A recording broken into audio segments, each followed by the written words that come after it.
তরুণদাকে আমরা যখন কাজটা দিয়েছিলাম, তরুণদাকে আমরা বলেছিলাম যে আমরা বাংলাদেশের মধ্যে প্রথম হয় যাতে সেভাবে কাজ করবেন। আমরা তরুণদার কাছে কৃতজ্ঞ। আমরা ঢাকা সিটির ভিতরে প্রথম পুরস্কার পেয়েছি শুধুমাত্র আলোকসজ্জায়, এবং আমরা প্রতিমাতে প্রথম পুরস্কার পেয়েছি। এই কৃতি সন্তানের জন্ম মাগুরায়। মাগুরার সকল মায়েদের চরণে আমার প্রণাম, কারণ এই কৃতি সন্তানের জন্ম মাগুরা বলেই আমরা এই মাগুরা এসেছি তরুণদার সম্মানে। এবং মাগুরা যারা মায়েরা আছেন, এই কৃতি সন্তানকে যারা ধারণ করেছেন, তাদের কাছে আমরা চিরকৃতজ্ঞ উত্তরাবাসী। দ্বিতীয়ত আমি বলবো যে আমার প্রথম এই মাগুরা মাটিতে পা রাখা।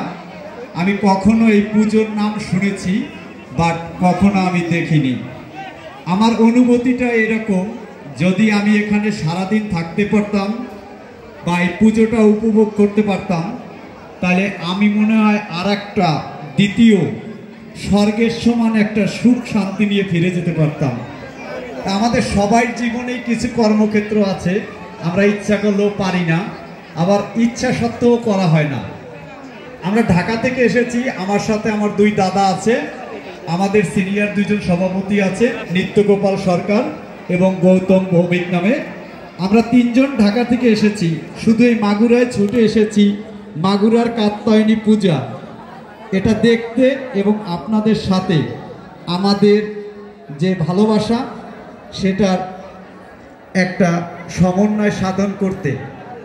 আমরা উত্তরাবাসী আমাদের পূজা কমিটির থেকে মাগুরাবাসীকে আমাদের শুভেচ্ছা, এবং এখানকার মাননীয় সংসদ সদস্য, আমরা ওনার বাসায় গিয়েছিলাম, আমাদের বড় ভাই, আমরা ওনার আত্মীয় স্বজনের সাথে কথা বলেছি।